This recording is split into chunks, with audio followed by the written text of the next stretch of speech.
just cause you can't make any sense of the ludicrous nonsense and incipience and essence that'll deem your common sense useless. This ain't no recess.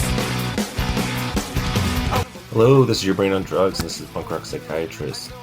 All right, today I'm going to do part 2 of my antidepressant effectiveness series. On the last episode, I introduced the idea of effect size, and we went through the effect sizes of various treatments, and we talked about placebo in depth and how much greater placebo is than the mechanism of action of the drug. And we talked a little bit about how that placebo could be improved or worsened by certain aspects of how it's talked about and what it looks like and patient expectations, etc. And today we're going to go into a topic that, as I mentioned last time, is not my forte, but I think it's extremely important. And I think that you all will benefit from this greatly. And I have to give credit. I got pretty much all of this information for today's lecture from some teachings from Dr. David Mintz. If you want to check him out, search him. There's a great YouTube video where he basically talks about everything I'm going to talk about today. And I took a lot of his teachings and organized it in a way that made sense to me, and I consolidated it to get all the pearls out of it. So I've organized it, and I've got kind of like all the some points that you can really kind of, get something from immediately, rather than having to work as much as you would have to work to really use this information, right? So I've titled this episode "Improving Effectiveness of Antidepressants," and we're essentially talking about the use of psychodynamic therapy techniques. So anyone who has gone through some courses or supervision or has had interest in that, a lot of these terms will be familiar to you. And I really liked how Dr. Mintz took that and he's applied it to using those techniques in the prescribing of medications. So, whenever I learned the topics, it was, you have to meet with these people weekly or, often twice a week to get the benefit, and you're not really necessarily doing the prescribing. Maybe you're doing prescribing kind of on the side, but you're mainly doing therapy. And it's maybe like, well, this may benefit you. Let me go ahead and give you this. The idea of that Dr. Mintz has come up with is quite interesting to me, that we're just doing our regular appointments, monthly appointments for med management, but we're incorporating these techniques in there to try and maximize that placebo effect, maximize, participation by the patient. And so I think this is just really, really awesome information. And I feel like if I could master this, that I would be like the greatest psychiatrist ever. And I could do what I love, which is med management, and I could do it to maximize benefit. And I wouldn't necessarily have to do therapy, which I don't really care for, but I could use these therapeutic techniques that I'm familiar with and improve on to improve the effect that the medication's having. So let's go ahead and get started. All right. So using dynamics to improve response. So I'm going to go kind of an overview of the different points we're going to go over, and then we're going to dig deeper into each one of these points. All right. So we're going to talk about addressing psychological and interpersonal dynamics in order to help resolve symptoms, right? So that's essentially, right, what psychodynamic therapy is.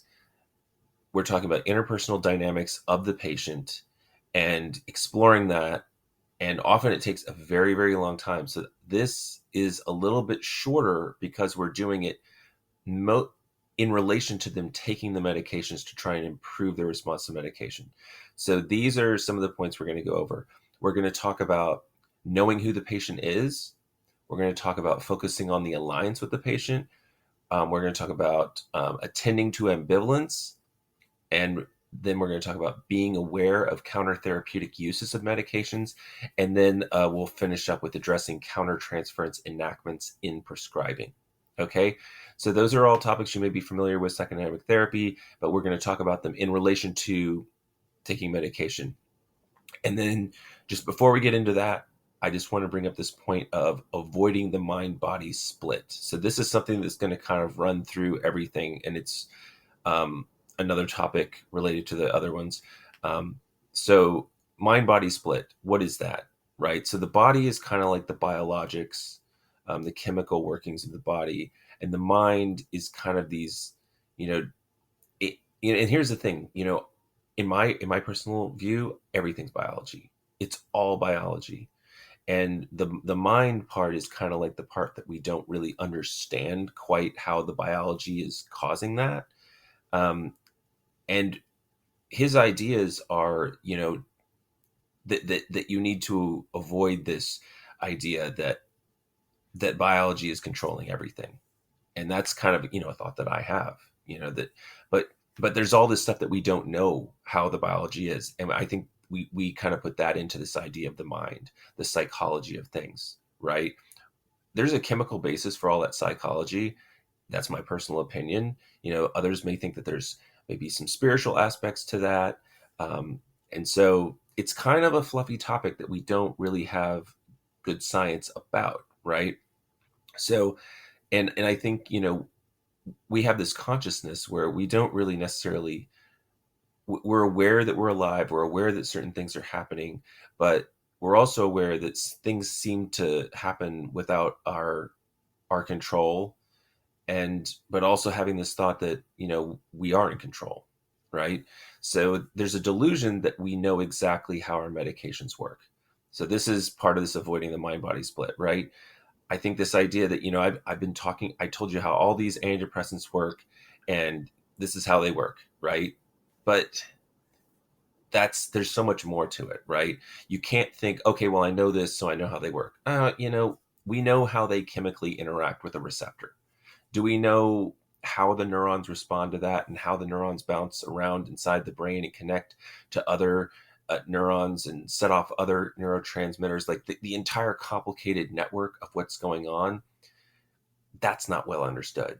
So like, you want to avoid having this idea that how they work, because we really don't understand. We have a very basic simplicity in how we know that they work, but on a grander scale, on how they actually make somebody better, we don't really understand that. All right. So this division of mind and body between the therapist and prescriber, this is another thing that, what's the idea here? Mind or body? Is the therapist has their own views on that, and the prescriber has their own views on that, and the patient has their own views on that. All right. And so also we want to have a patient focused versus an illness centered focus, right?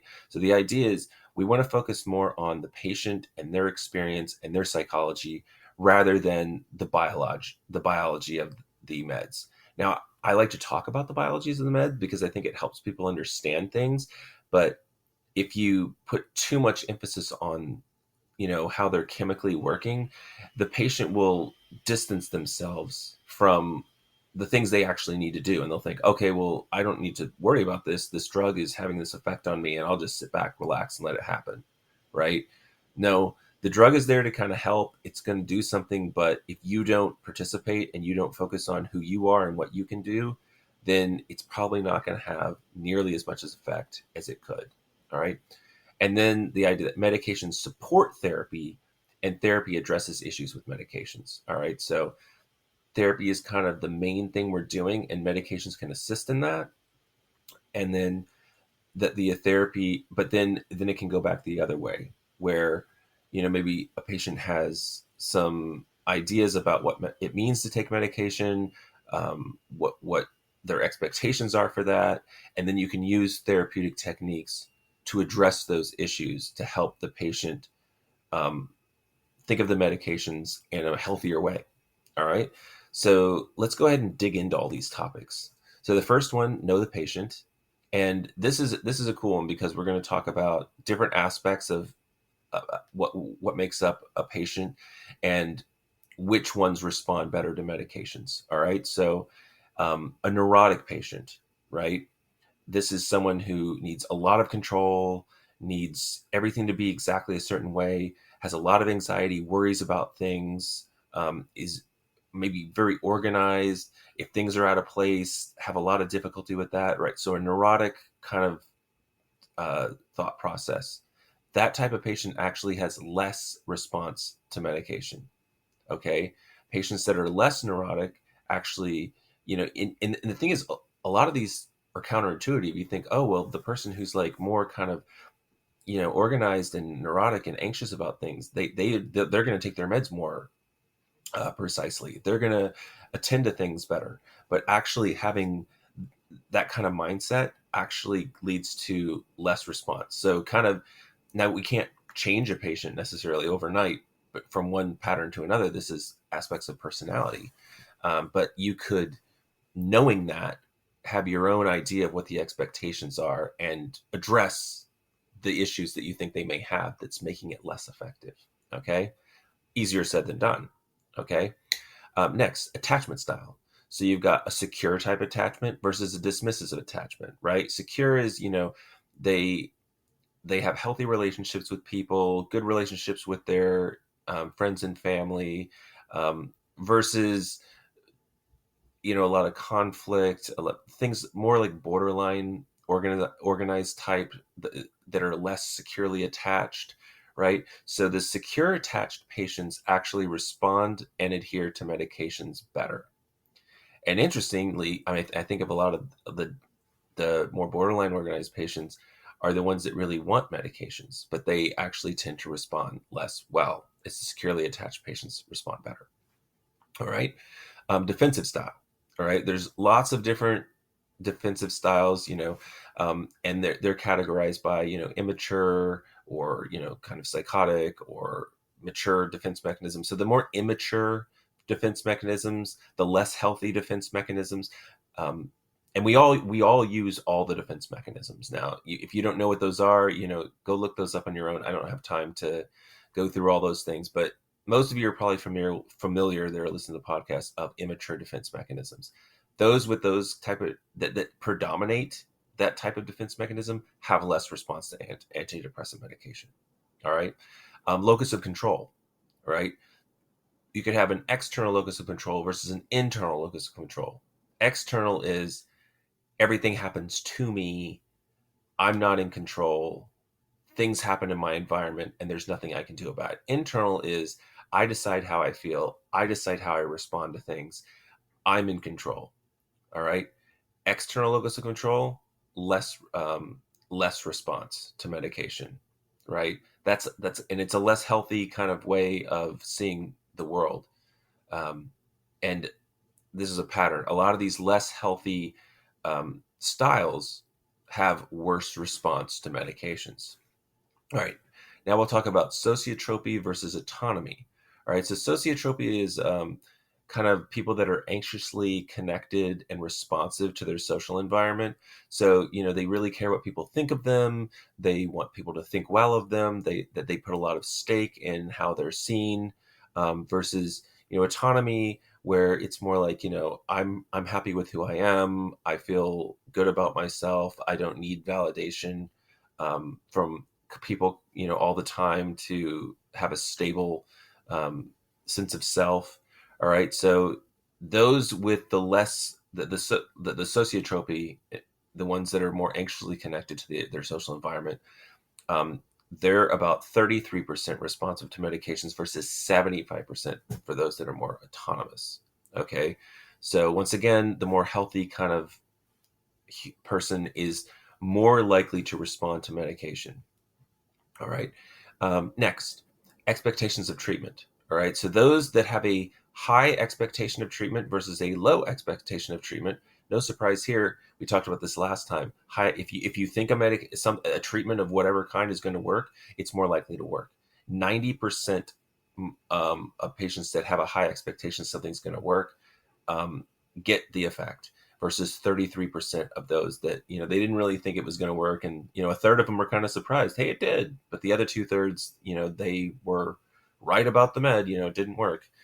So the more that they kind of buy in to the treatment, the more likely it is to work. So these are all things that you can work on, right? If you've got a patient that's in these categories where they're the less likely to respond to medication, there are things that you can do to work on that, right? Now that's a whole nother podcast, and it's one that I'm not going to lead. I'll just leave it out there for you so that you have this information and go with it and use this to help benefit patients to improve response to medication. All right. And also on expectations of treatment, those with negative versus positive expectations have more adverse effects. And we talked about that before. So if you're expecting negative effects, you're more likely to get them. If you're not expecting them, or you think you're not going to get them, you're less likely to get them. All right. And then, and we're all these things we're talking about knowing the patient. So it's important to note: is this a neurotic patient? What type of attachment style does this patient have? What's their defensive styles they use? What is their locus? How is their locus of control? Right. So this is all like where you're getting to know the patient. And so as you get to know the patient, you identify these features that make them more likely to respond to medication, and you could work on this to try and improve their responses to medication through improving some of these aspects. All right. Another one, theory of illness. So I think we talked about this earlier. Those who view their symptoms as more psychological versus biological have a better response to medication. And this is for patients with mild to moderate depression. So they've got more the mild to moderate symptoms, and they think it is under their control. It's more like a psychological thing. It's not chemical. It's not, there's less of that going on. Those folks are more likely to respond. All right. And so, I mean, and you could help get the patient to that point and say, this idea that, this idea of chemical imbalance that's been out there for a while. Oh, I have a chemical imbalance. This is a very unhealthy idea, and it's false. There is no such thing as a chemical imbalance. This is not a thing. And patients, I feel like they don't want to feel responsible for how they're doing. And so they'll just say, well, I have a chemical imbalance. It's something I was just born with. There's nothing I can do about it. And I take this drug to fix it. If you have that viewpoint, you're actually less likely to get better. All right. And then, also as part of getting to know the patient, learning about their developmental history can be important and help you uncover some of this information. So were they at a social disadvantage? What's their attachment style? Did they have early trauma? What's their characteristic relational patterns? And they may repeat those patterns in the use of the medications. And we'll talk about that a little later. All right. And so you want to explore the relationship with medication. So everyone's got expectations with medications. Maybe they've had bad experiences in the past or great experiences, and they're bringing that into the appointment. All their past experiences they've had with medication are coming into your appointment. And if you can help change that mindset towards the ways that would make it more likely that the medications would work, then we're going to have a better outcome. All right. So exploring that can be very important. All right. The next topic that we're going to talk about is focusing on the alliance. So first we talked about just getting to know the person, and that can certainly help with the alliance. If they feel like you're interested in them, you're more likely to form a good alliance with the patient. So let's talk about that.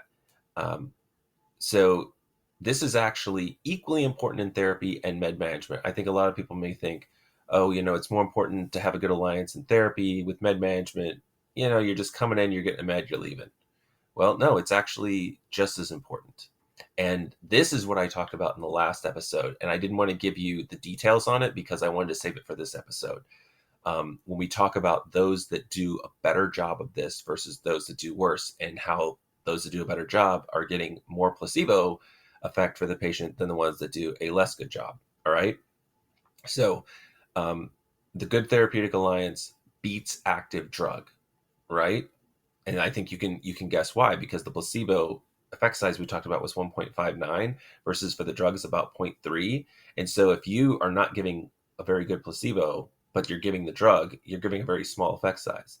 And if you're giving a useless drug, maybe a placebo that has no effect size, and you're giving a massive placebo, you could actually beat the medication. Okay. And this is what we found. So effectiveness has more to do with who is giving the treatment than what they are giving. All right. And there was a study done, and I just find this endlessly fascinating. The top 1/3 of psychiatrists So they kind of, I guess, parsed them out by thirds as far as like I'm not exactly sure. I don't remember if somehow they measured how much improvement their patients had, and they found that the top third that was getting the best results with patients versus the middle third versus the lowest third. So somehow they measured who was getting better responses. All right, and so when they looked at this top third performing psychiatrist, and they tested all these different things. Different groups gave placebos versus active drugs, and so forth. So when the top third psychiatrists gave placebo, they had better results than the bottom third had with active drug. Right? That's super powerful. The top one, and why is this? Right? We would all want to know. We all want to be this top third, right? Because we want to have our patients. We want to beat the active drug. That's pretty cool, right? So the top third may have had more of a psychological versus biological view of depression. So a lot of these things that we're talking about that are aspects of the patient, and that they get better performance if they have a certain style. It's the same with the prescriber. If the prescriber is thinking more psychologically minded versus biologically minded, if they're thinking more of internal locus of control versus external locus of control, and they're projecting that into their relationship with the patient, they're actually probably more likely to get better results. Okay, and there was a quote by Dr. Michael Balint from 1958: "The doctor is the drug." That is so true. Last episode I mentioned that one of my teachers in med school, when I asked him, it's just placebo. What's the point of this? And he said, I'm the placebo. You have to come see me to get the placebo. If you don't come in, if you don't get treatment, you don't get the placebo. And the placebo is powerful, even if the drug is not that powerful. And this is why I always talk about when I'm talking about these drugs, that like I'm more concerned about adverse effects than I am about effect, because the effect is just the patient's in your office and you gave them something and they took it. Okay, that's the effect. It none of these. When we looked at the effect sizes just on the last episode, um, what you saw was, other than like ECT and TMS and ketamine, the effect sizes are all pretty much the same, and so you're not really doing much better picking one over another. Oh, this is better than this one. They're all about the same. Now, we all know that maybe a certain patient may be more likely to respond to one med. They didn't respond to another one, but it's very difficult to predict that. I mean, I can help predict what adverse effects I think might be the worst for a certain patient, and so I pick my meds for some adverse effects. What's going to bother them more? What adverse effects are they going to be more sensitive to, or is going to cause them more distress, and pick the ones that are going to give them the least likelihood of getting the side effects that are going to be worse for them. Or some of the side effects could actually be helpful, like help making you sleepy, and so I like to use the side effects to pick the drug rather than pick the mechanism of action of the drug, right? Because it's really just the act of giving someone a pill. That's the effect. I don't, and maybe one might work better than another one for a certain patient, but there's people that do brain scans and these psychodynamic tests and stuff that they like to tell patients that they can like pick chemically, biologically the pill that will work the best for them, and that's a bunch of BS. Okay, that is just, it's nonsense. There's a little bit of truth to it. We talked about with like the enzymes, but like you really don't need the tests to be able to do that. Um, and if you're that type of provider, you're having much more of a biological view. Like, I can look at your biology, I can look at your genes, I can look at your brain, and I can pick the right treatment.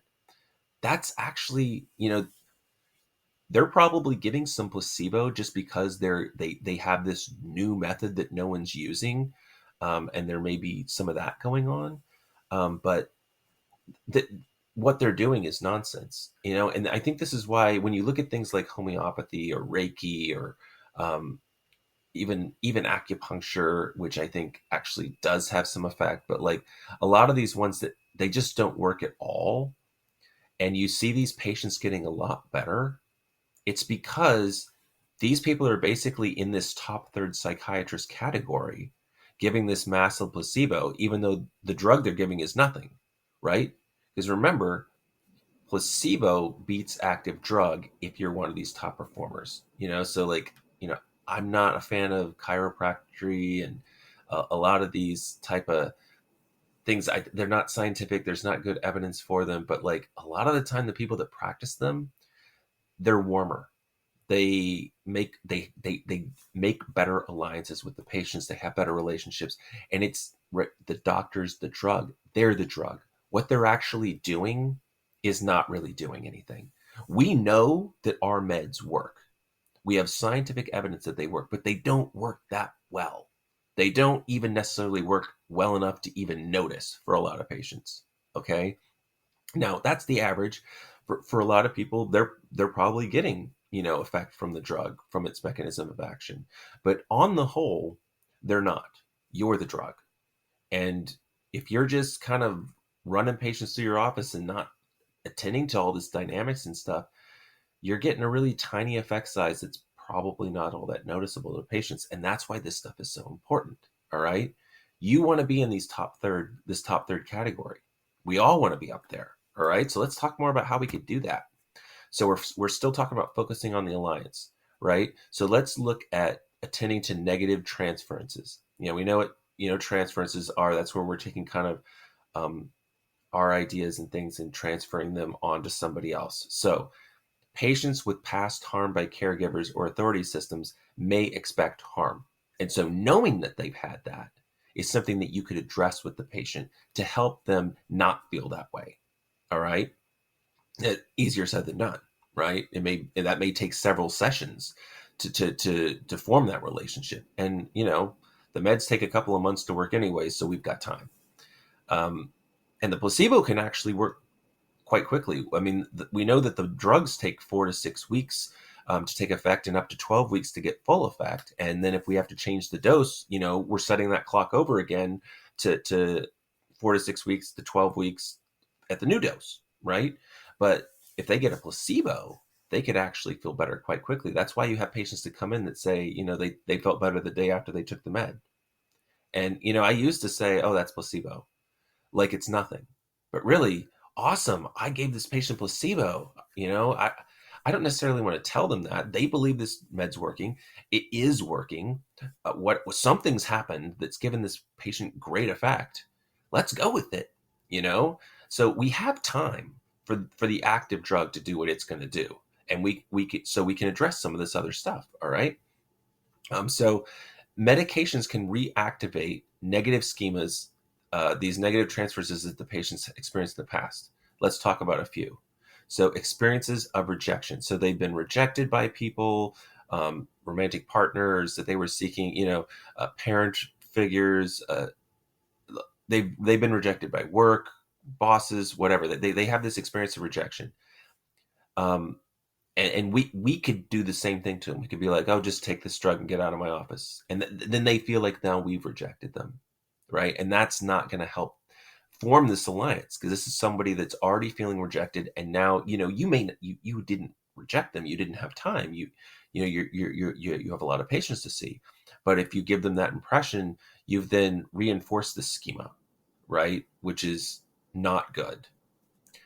Sexual abuse. So we have a patient that's had sexual abuse. We could reactivate this, maybe through touching in a physical exam, right?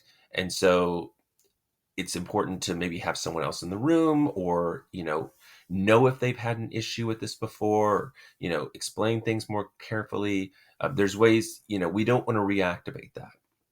Luckily, as psychiatrists, we don't do a whole lot of physical exams. Mostly on inpatient, and I'll occasionally do one if I'm assessing for sleep apnea or some other conditions, but we don't do a whole lot of them. And I know some people, maybe they make a habit of doing them more often. Like whenever I admit patients to the hospital, I got to admit, I don't do much of a physical exam. It depends. If this is a psychotic, delusional, ill-appearing, manic, tried to commit suicide type of patient, I'm, going to do a much more focused exam. If this is someone coming in that obviously has not overdosed, is worried they might, is, having suicidal thoughts and worried if they go home they're going to do something, not ill appearing, completely good affect, like communicative, making sense, I'm probably not going to do much of a physical exam. And perhaps by avoiding that, I'm avoiding uh, eliciting some of these schemas they may have had. And it's just not necessary. I don't need to touch every single patient. The ER's done it because they've had to do their medical evaluation. But when I can talk to someone and know if like I need to do a physical exam for a certain thing or not. And I don't just do them to do them. Now, people may say, oh my gosh, you're like, that's like, I don't know, malpractice or something. Like you're required to do that. Well, I'll probably talk about this in a further episode. I have ways of doing a physical exam without touching the patient. Um, and this is in patients that maybe refuse to be touched or ones I just don't think need to be touched. You can observe things with your eyes. You can check a lot of cranial nerves, etc. You can check a lot of neurological functioning just by observing the patient. You don't necessarily have to touch them. Now, in many cases, touching the patient can be beneficial, right? The laying on of hands that we talk about. So this is why it's important to know the patient, right? Is this a patient that is going to respond well to this or poorly to this? And I mean, that can be difficult to discern, but that's why what we do is not easy. All right. Um, uh, Going on with that, another thing, just the act of taking a medication orally or parentally may elicit this same sexual abuse that they've had in the past. Now, parentally, that's basically not oral, right? And depending on what kind of abuse they may have had, just the act of putting a pill in their mouth may remind them of having put something else in there. And so that can elicit these feelings, right? And so, I mean, obviously, if we're giving somebody medication, they're going to have to take it. But being aware of this and addressing it could perhaps help with that. All right. Some other schemas. So they've had physical or psychological abuse. So a patient may have a concern of being turned into a zombie, right? I hear that a lot. And that may be related to physical or psychological abuse because they're worried about being controlled. They've been controlled by someone else before, and they're worried that the pill is going to control them. I think when I've heard this in the past, it's just like, oh, they just don't want to be a zombie. And that may be the case for a lot of patients, but it may also be the case that makes them feel out of control and that scares them, and it's a awful feeling that they've experienced through some kind of abuse in the past. All right. And so addressing that concern, it could be very important to helping the medication work. And then there may have been systemic oppression, right? They've had experienced some systemic racism, something like that, generational medical neglect or abuse, and so being aware of that, and they could think that you're doing the same thing to them. Okay, like, oh, they're just going to treat me the way that my people have been treated in the past. Okay, and so eliciting that from them and finding out if that's a concern that they have, and then addressing it and perhaps making them feel like you're not doing that um, would help with the situation. All right. Also, okay, we'll talk about manifestations. So the efforts to control. All right. So a lot of patients, they're concerned about this. Are they being controlled by the meds or other people? Right. So you may be struggling around what dose they take, the med they take, their compliance. Okay, because they're not wanting to cede control. Um, they may stop medications after it starts working. And not just because, oh, they think they're cured, but just because, oh my gosh, this thing is doing something, it's helping me, and I'm not the one doing it, and I better stop it in order to gain my control back. All right. So being aware of that and addressing it, because obviously if we're giving people medication and it's helping, we want them to continue taking it. And then also the idea of the nocebo response. I talked about nocebo before. Noce means pain. Nocebo means that you've had a painful experience, an adverse effect that is not related to mechanism of the action of the drug, right? So some of these negative transferences may manifest as nocebo responses. And so some patients may be more likely to get nocebo responses than other patients. All right. how can we improve the alliance? So here's some tools and techniques that you may be able to do. And I think these will probably sound kind of obvious, but I've got some data on it. So showing warmth, presence, and empathy. When I was an intern, this was a huge criticism on me. They were like, you don't show empathy. And I knew I didn't, because I didn't feel any. And I'm honest about that. I just sometimes it it's hard for me personally if if the patient is not experiencing something that I personally experienced before, or something that I can really relate to, something that like I could see myself experiencing, and how I would react to it. If I don't feel that shared experience, I have a hard time showing empathy. And it's something that you personally have to work on, right? And I think the instruction from my instructors was, fake the empathy. You have to. I mean, it, fake it first, and then hopefully you can grow to actually have it. Like work on it. You know, um, and so you may have patients that like you may think, man, if I was in that situation, I wouldn't react like them. Like this is dumb, right? That may be the response that you're having inside of yourself, and you have to like remind yourself that you're not them. They've had different life experiences than you. They If you had the same history and biology that they had, that you would be likely to have the same responses. And that they're really struggling and they're in a lot of distress, and just because you can't relate to it doesn't mean that it's not really distressing, and you should take it seriously, right? So I think some people are better at showing warm presence and empathy. I think presence is maybe a little bit easier thing to show, like being present with the patient and being there and being and not, daydreaming and not, being there. I think that's something easier to do because it's something that you could actually focus on. Some people are just not warm. And so it could be hard to show warmth, and you don't want to be awkward by trying to fake it. You may not have empathy. So you need to, I know my instructors, they'd say that if somebody said something that you could tell was distressing, to follow it up with, wow, that sounds like it must have been really hard for you. And it may be hard to say that in a way that doesn't sound sarcastic if you don't actually mean it.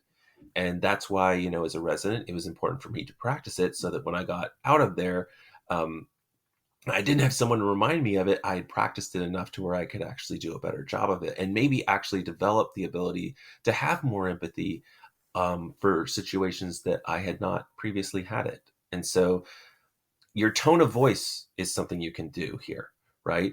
You can actually improve your alliance by or performance of your treatment by 162%. This is a study that was done, just based on the tone of your voice. And so if you have more warmth and empathy in the tone of your voice, if you're not monotone and like, I can, maybe in this podcast, I don't know if it's coming out or not coming out. I'm probably more friendly and conversational because I'm talking about something that's interesting to me. But in my past, I had a tendency to be very robotic, very matter of fact. And I had nurses that I worked with on the inpatient unit in my first job after residency, and I think I did not do a good job conveying warmth, presence, and empathy with the patients. I was still kind of in my growing stages there, and they helped because they knew I cared, and they knew I got good results, and they knew that they trusted me. I had a very good relationship with the nurses because I gave them a lot of respect. I had a lot of respect for them. I spent a lot of time with them. I got to know them. And so I got to a point where I was actually doing the warm presence empathy really well with my team. And it takes me a while. I come off a little bit rough when you first meet me. But the more you get to know me, the more I kind of get to know you and I feel comfortable, I open up more and can show these qualities more. But when I'm meeting somebody for the first time, it's a little bit harder to do that. And I think, after years and years and years of practice, I do it a little bit better, but it's not something natural for me. For a lot of you out there, this is something natural for you. But if it's not, this is a skill that you can learn, if you put your mind to it and try to do it. So, like what the nurses would do for me is they would talk to the patient often before I would talk to him, to kind of prep them for me. Like, okay, we know he's going to come off this way, but he's amazing. He's great. We love him. He's so good with what he really knows his stuff. He cares. They basically had to convey the things to the patient that I was not able to convey. All right. And we were a great team. I got better results because I had a good relationship with my nurses, and we got better results with the patients by, them kind of preparing the patients for me, and then me doing my thing. And then the patients kind of being like, all right, well, I trust the nurses. And if the nurses say this guy's good to go, then he's good to go. Um, of course, I worked inpatient for a couple of years, and then I worked mostly outpatient. And so then I had to do it more on my own. And I've had to like improve with this. One thing you can do is your tone of voice. Show that warmth. Um, Actually like convey that you care. Okay. And if you do like it, if you do care, convey it. And if you don't, work on it. Um, Another thing, any technology used during an appointment leads to a worse result. All right. You can actually reduce the likelihood of the patient returning for another visit from 77% to 25% through the use of technology. We're talking about computers here. We're talking about, we've all seen that doctor that doesn't look at us at all. Like, I did my neurology rotation when I was an intern, and this neurologist, senior neurologist, he was like probably 50 or older, and he did not look at the patient at all. He's completely staring at his screen, looking at his MRIs, and talking to the patient, but never looking them in the eye, and typing up his note and asking them questions and going through things. And I was like, oh man, I don't want to be like this. These patients obviously don't think he cares at all. Now, that's not to say that he didn't care. He may have, right? But he really doesn't look like he does. And a lot of this is time saving. I've done it too. It's easier because you got to write those notes, right? If you can take some notes while you're doing it, or fill out your note while you're interviewing the patient, it saves you time later. You don't have to remember it. Um, you know, that's why I think it's better to have, a lot of people do the pencil and paper. That's not really a technology. So that's not, then the patient just thinks that you're listening and you're taking notes. But for whatever reason, if you're taking your notes into a computer, they tend to respond less well to that. And it makes them think that you don't have this warmth and empathy and presence. Okay. I do a thing where I look at them. I'm a pretty good typer. And so I will type while I'm looking at them. And perhaps I shouldn't. Perhaps that's something I should change after I've read this data. Um, Sometimes I need to look things up. I'm like, I need to look up this dose. I need to do this, and sometimes you have to engage with it. And in those cases, I think it's important to explain to the patient, I think that this is the dosing schedule, or let me make sure that that side effect is not something, let me make sure I do this right. You're kind of showing humility there. You're showing, I don't know everything. I think a lot of people, they think the patient thinks if you have to look it up, that they're going to think you're a moron, you don't know what you're doing. I think it's the opposite for most people. If you look like you don't know what you're doing, and you act like you don't know what you're doing, and you're like, well, I don't know, let me check on that. That may not instill much faith in you. But if you're like, if you like are confident, but then you're using the technology to kind of back you up to make sure you didn't make a mistake. I think it's this med, but it could have been this other one. Just let me check here. I want to make sure that we got you squared away. The patient's going to think, okay, they know what they're doing, but they want to make sure they don't make a mistake and harm me, right? So there's ways that you can approach using the technology to your benefit, but just kind of staring at a screen. Like, I think if you want to show a patient an x-ray or something like that, or, of course, I'm a psychiatrist, I'm not doing that. But if you want to show them their labs, I'll pull their labs up. I'll flip the screen around. I'll show them their labs. I'll be like, look, this is where you were before. This is where you are now. This is, and this is why this is a problem. And I think if they can physically see stuff, that's a good way of using technology. But if you're just kind of like looking, and sometimes what I'll do is I'll have the patient fill out paperwork like scales and things in my office. And while they're doing it, I might be looking up labs and things like that. And I think that might be fine because, this is not a time where you're actually engaging with the patient. So you have to be vigilant of this. Don't like, you may think that you're not doing it, but like really the study here was any technology used during appointment worsened their likelihood of coming back. All right. Next point, treating the patient as a person instead of as a biological substance that interacts with medications, right? If you're just basically treating them like, they're not a human being, that's not showing more presence and empathy, right? Like, oh, you're just this substance and I'm going to give you this drug and it's going to cause this effect and then you're going to be better. That's not the best way to approach it. Keeping in mind that they're a person, thinking, feeling human being, and that the medication is there to help improve that. Just keeping that in mind, not treating them like a thing, treat them like a person. I think we all kind of know what that is, and those of you that struggle with that, hopefully you know it and you know that you need to work on it. All right. Other things that we can do to improve alliance. So shared decision making. I talked about this before, where I talked about selecting a medication. That was a couple episodes ago. Any banal option given to a patient improves outcome. Like what I said, what time they take it, how many times they take it per day, what dose we start with, what drug we use. And a lot of these could be more meaningful choices, and a lot of them could be meaningless choices.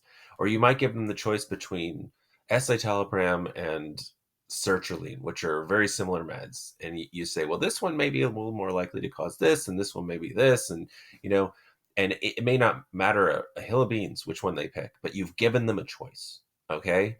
That helps. That give this shared decision making, which helps the alliance, which helps the patient. All right. Respecting their treatment preferences. So this may be a patient that wants therapy and not meds. Don't push meds on them. This may be a patient that really isn't ready to engage in therapy and is interested in meds.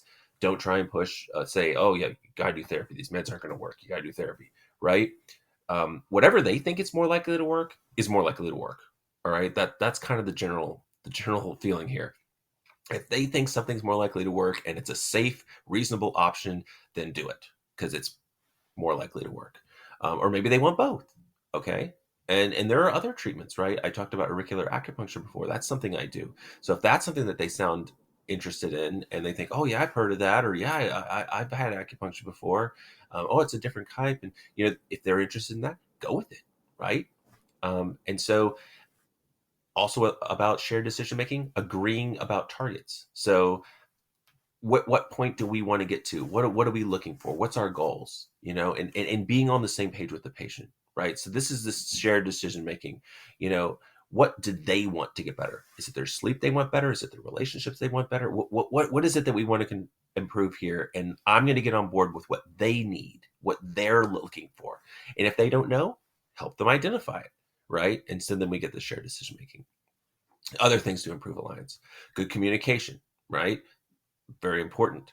And more frequent appointments, perhaps. Maybe this is a patient that you need to see before a month, or maybe this is a patient that you think is good maybe you think, oh, we got it, we're good to go, we don't need to see you for who knows how long. But maybe this is a patient that wants to be seen in a month anyway, just to make sure the med's still working or to check in, right? So having those more frequent appointments, or maybe they're really anxious about the side effects and they're not sure if they want to take it, maybe seeing them back in a week, may be appropriate rather than waiting a month. I often say, we're not really going to notice anything for a month, so there's no sense in coming in for a month. But if they really, if you think that they're more likely to respond to the treatment, if they're seen a little bit sooner and you've got time in your schedule for that, then that's something that you should consider. All right, so we talked about knowing the patient, focus on alliance. Next is we're going to address ambivalence. All right, ambivalence, right? What does that mean? That means basically, does the patient really know if they want to get better or not, or how invested are they in this? They're not really sure what they want out of things, right? They have ambivalence. And Dr. Mintz, how he kind of I put this in the category of, he talks about resistance to medications. Now, when we talk about counter-therapeutic uses, we're going to talk about resistance from medications. And so let's with ambivalence, we're going to go into this idea of resistance to medications. All right, so what does that mean? Resistance to medications. That means that they're taking the meds, but they're not working. Okay, and this ambivalence is involved in this. So let's talk about that. They may have what are the reasons why they may be resistant to medications? I've got several points. First, concern of harm. they think that this med's going to harm them. They're worried about adverse effects. They're worried about becoming dependent. They don't really want to take medications. Um, Maybe they've got concerns about getting better. What does that mean? Maybe they like playing the sick role. Is there secondary gain to being sick? Maybe they don't. Maybe that's their identity. Like they don't. They'll lose who they are if they get better, right?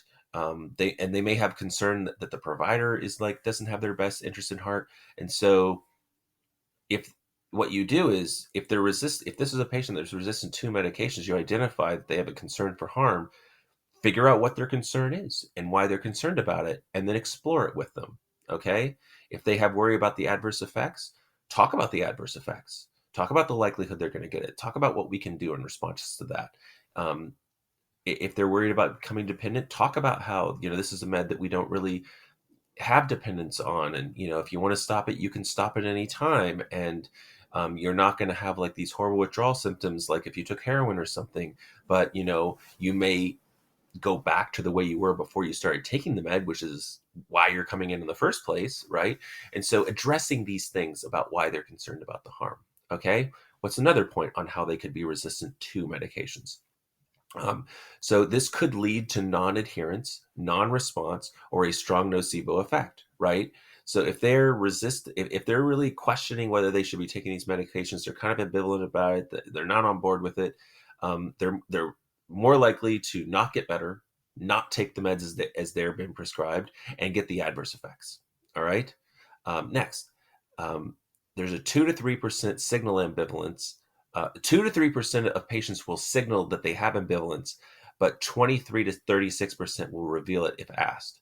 Okay, so you may not notice, you may not pick up on this, but if you ask them, hey, are you concerned about anything about the medications, where you're going to get dependent, worried about adverse effects, do you have any concern about taking the medication? And so if you ask them, you're going to find out that actually quite a lot do. And then you can address what those concerns are. All right. So it's important to attend to nonverbal communication. If you notice expressions in their face where they're kind of like showing that they may have this resistance, pay attention to that. Once again, if you're looking at the computer screen, you're not going to notice it. All right. So have a conversation about the ambivalence, right? We've talked about that. And then what's their readiness for change? Are they ready to take meds? Are they ready to get better? The medications are only going to work when they're ready for them to work. Patients with panic disorder improved more when they were ready to change and they took a placebo than if they were in the pre-contemplative stage and took a benzodiazepine. And we all know benzodiazepines work a lot better than the antidepressants do for depression. So this is, patients with panic disorder that took benzos, that were maybe not ready to change, and they didn't do as well as those that took placebo that were ready. So helping them to get ready for that change, if they're not ready, is very important to resolving that ambivalence. All right. All right. So now we're moving on to our next topic of counter-therapeutic uses, right? So this is the patient surrenders authority to the doctor. We don't want that, right? We want them to be involved in their own care, right? They may be taking a passive position in treatment. Okay, we want them to take an active role in their own treatment. They're more likely to respond if they take an active role. So this is what Dr. Mintz called resistance from medications. All right, let's go into detail on what that entails. All right. So they may be attached to this biological explanation of symptoms. Remember, we talked about the psychological versus the biological. They may be very attached to this biological explanations. And the medication is a defense against their own thoughts that they're kind of bearing, right? They're having these immature defense mechanisms. And one of the immature defense mechanisms is drugs will make me better. I just need to take meds. I'll be better. Right. That's, it's not me. It's them. It's everything out there. I'm the victim. And the meds are a defense against that. Right. This is not a healthy way of thinking. Right. Now, when we talk about resistance to medications in the last topic, we're talking about patients that they don't want to take medications. And so they're ambivalent about it and they're resisting it. And that's poorly affecting their ability to respond to them. Now, this is the opposite issue where you've got the patients who want the medications too much. They're too reliant. They put too much stake in what the medications are doing for them. And in this case, we're not getting good effect either. So it's like those that avoid it versus those that really want it. These are both groups of people that are not going to respond well. A healthy way would be, well, doc, yeah, I'm willing to give this a shot. Let's try. I'll put my faith in the things that you've told me, and let's give it a go. I'm not sure, but let's find out. That's a healthy attitude to have.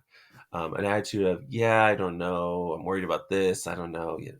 That's less likely to work. Or, oh, I need something. Just if you give me something, I'll get better. I just if I can't have, I just something, right? That's not healthy either, right? So, and they think this biological explanation. So this would be like bipolar versus cluster B, right? So if you have bipolar, that is more biological, and cluster B is more psychological. So you get somebody who has cluster B and they may think that they have more of the bipolar, right? When that's not the case, and that's not going to help them get better. They're thinking, oh, I have this disease. It's not a psychological thing, right? And then they may have this idea that the good part is me and the bad part's my diagnosis. I'm not the diagnosis. I'm good, but the diagnosis is separate from me. It's not a part of who I am, and I'm not attached to that. That's just my biology. That's not healthy, right? Now, it's not necessarily your fault, right? It's not. I'm not saying it's your fault, but it is a part of who you are, and it's something that you have to identify with to defeat. Okay. And then not feeling responsible for their own behavior. Oh, that wasn't me. That was the diagnosis that did that. I didn't cause that destructive behavior. That was my illness. That's not helpful, right? These are folks that are going to be resistant from medications. So these are folks that they like and want medications, as I mentioned, right? So how does that manifest? The medications can undercut their agency and development in order to heal. So they're putting too much stake in the medications. They're using the medication to dull appropriate emotions, right? Like, oh, I feel sad. I feel miserable. I need to take a benzo so I don't feel this way. Or I need to take a sleeping pill so that I can sleep through this horrible feeling that I don't want to have, right? No, we don't want them using medications to undercut their agency, right? They may misuse medications, right? Take too much. Take ones they're not supposed to take, right? Store them up and take them all at the same time. Just use them in inappropriate ways. Like it's a PRN medication that they're supposed to use for emergencies, but they're using it for everyday life. Okay.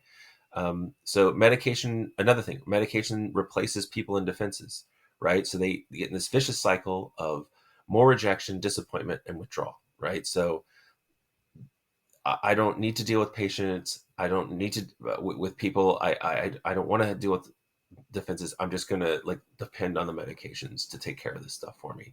I need and want the medications to solve all my problems, right?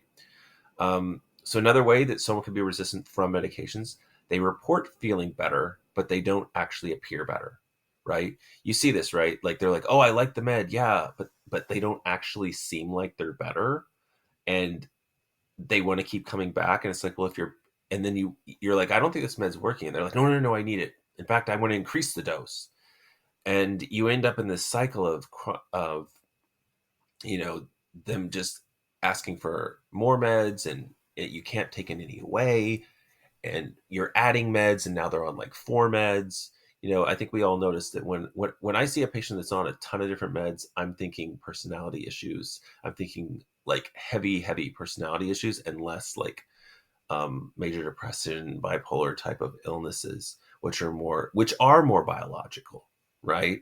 Um, Everything is biological and psychological, but some things are a bit more biological than others, and other things are a bit more psychological. And the things that are more biological may tend to respond to medications a little bit better, but also how all these things we're talking about can help someone respond to medications better, right? So this can lead to chronic conditions that never improve, right? It's like, oh, well, just keep giving me something, keep changing something, keep adding something. And basically the treatment for them is the change. They get better when there's a change. They get better when you increase the dose. They get better when you add something else, but then they get worse again, right? And this is a patient that you need to address these psychological barriers, because just going through all these medication changes, it's providing very temporary relief that's not helping them long term, and it's wasting their time and yours. They're not getting better, and you're not getting them better, and you're not having time to help other people get better. All right. And then the last topic on dynamics is countertransference, right? So that's, I mean, most of us, I think, know you want to be aware of your countertransference. That's where you kind of take your own thoughts and feelings and put them onto somebody else, right? Um, where it's where you're kind of disturbed by the patient, bothered by the patient, and you let that your kind of opinion, and often countertransference is something bad, but it could be positive, like, oh, I really like this person, therefore I'm going to do this, that, and the other, or I really don't like them, so I'm going to do this, that, or the other. And so you need to be aware of how you feel about the patient and what your opinion is, because it's going to affect how you treat them. And we don't want to use our countertransference to treat our patients, right? So we want to avoid prescribing to deal with the patient, right? Oh, this patient's just so annoying, I'm just going to give them something. Just they want this stimulant for their ADHD that I don't think they have, but I don't have time for this. They just keep arguing with me. I just want them the hell out of my office, and I'm just going to give it to them, right? This is not helping them. It's not helping you, right? So, or it may just be like, oh, just they want something, I'll give them an SSRI, whatever. I don't really think that's what's needed here, but it's going to get them out of my office, and maybe they won't come back, right? You're thinking, oh, maybe they'll realize that this didn't work, and maybe I won't work on having a very good alliance with this patient because I don't care for them, and they won't want to come back, right? This is not good. Okay. Next, polypharmacy, right? So you're giving them a different med for every symptom. We're giving them sedatives to help them go to sleep, stimulants to help them have energy, changing their medications all the time. I talked about this in the last topic, but that's the patient wants this, but this is you doing it, right? Because you're responding to, oh, they're like this. I need to give them this. I need to give them that. I need to change this. I need to. They're not better. And it's more coming from you, right? Next. So remember that for many conditions such as adjustment disorder, personality disorder, mild to moderate depression, etc., medications are mostly ineffective. All right. Keep that in mind. If you've got a patient with one of those conditions, it's probably not best practice to give them a med, right? However, you may get some benefit from placebo of the medications, but if you don't, then excessive adjustments of medications are not likely to help the patient, right? We've already found out we didn't think it was going to help them. They didn't get the placebo. Why are we going to continue going down this road? Okay. We probably shouldn't be giving meds to patients that they're not indicated for in the first place, but we often don't know. It's not like we know their diagnosis, right? Just because I don't think a med's going to help a patient. I've done this in the past where it's like, I really don't think it's going to help them. And so like, I try to talk them out of it. And interestingly, I've noticed that trying to talk them out of taking a med seems to talk them into taking a med. Like I'm doing reverse psychology on them, but it's like reverse, because it's like I'm doing reverse psychology, but I don't want to do it. Like I actually don't want them to take the med, but like it's having the effect of making them want to take it. But so then, I think, well, I don't know. Maybe they will get better. They really want to take something. I can give them something. It's low risk of harm. If it helps, great. If it doesn't, I can always stop it.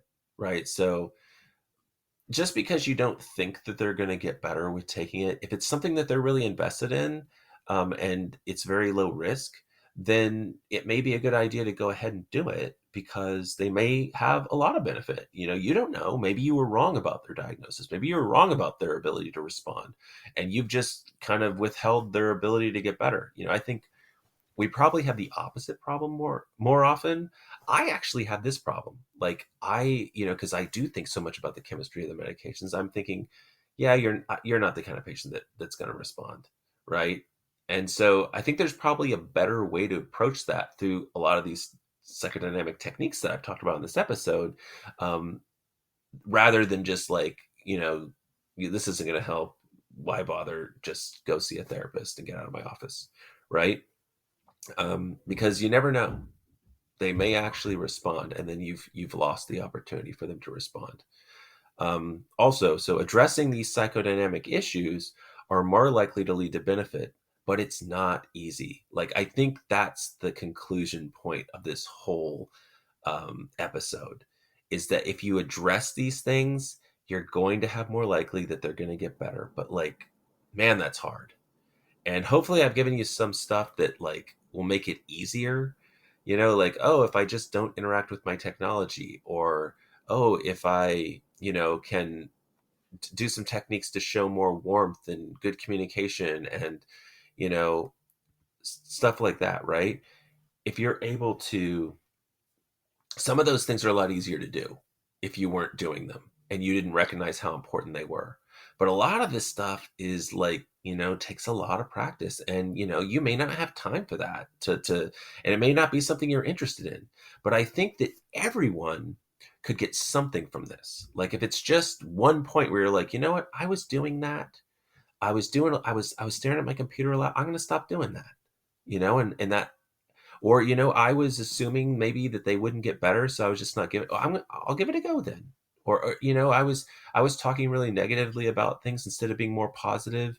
Oh, maybe I'll talk more positively in this circumstance, right? So I think we could all pick up a few things. We're not all gonna become master psychodynamic prescribers, but if you're interested in that, I would, look into. I think Dr. Mintz actually wrote a book on this whole topic. Now, I've talked about it for an hour. I'm interested in getting his book. I think that might be a book that I would want to read in the future. So even though I've kind of borrowed or stole your material, Dr. Mintz, I am pointing people that if you're very interested in this topic, that he has a book. I believe he has a book out there that you could find. So it's Mintz, just so if you were trying to find that. But I think this is such an amazing topic. It's just such an amazing topic. And I think he's really great that he's come up with this. And I think this should be a course taught to all of us, right? And I've actually got one more point on the countertransference, and that's consulting with colleagues, right? So I think this is where like being in like discuss like when I used to work at the hospital, my first job after residency, we would have these case consultation groups where all of us would kind of meet over lunch once a week, and we would discuss, as many cases as we could fit into an hour. And somebody who had like a certain type of patient or case, they'd bring it up, and everyone would give their feedback. And I think that's just so important. Like, if you've got somebody that you're really closely working with, that you can like you're sharing patients with. I had somebody that I worked with a lot, and they did therapy, and I did the meds, and we discussed all the patients. And she had like a completely different viewpoint, and like had completely different strengths. Like, she was way better at these type of things than me. And so she was kind of like the nurses. She talked me up, always a great prescriber and all this stuff. And I'd give her my viewpoints on the patient, and she'd tell me things, and we'd kind of keep each other in check. And so I think when you're in isolation, you're going to be less likely to notice this counter transference in some of these things. But if you are exploring it with your colleagues, they may be able to point things out that you're not able to see. And so I think doing your job in a vacuum, you're really missing out on things. And so if you've got like colleagues available to you, you're not in like a one man show private practice type of thing, and you don't have anyone that you communicate with about things. I think having that ability to do that will definitely help you, right? Because we can all get better.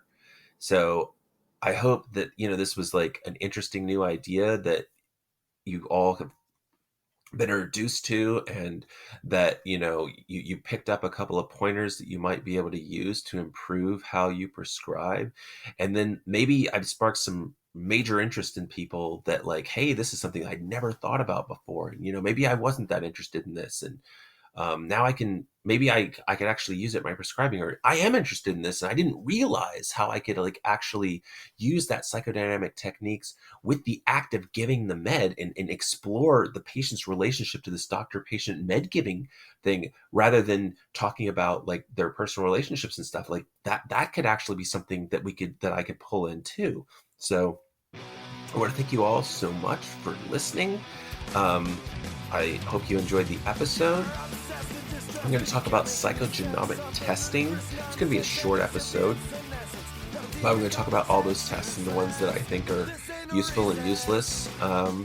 And then we're going to talk about the treatment course, how to go from starting to changing meds to stopping, going through that whole thing. So we've got a lot more cool stuff. Just knowing how the meds work, that's not, like that may be the interesting stuff. You want to know how the meds work, you want to know like how best to prescribe them and how to pick them. But I think, knowing all this other stuff is going to show you how to use them to the max benefit. And if you can pull this dynamics into your patient accounts, wow, that would be amazing. So thank you so much. Rate, subscribe, follow, and I will see you next time. The process of belief is an elixir when you're weak. I must confess at times I indulge it on the sneak, but generally my outlook's not so bleak. I'm a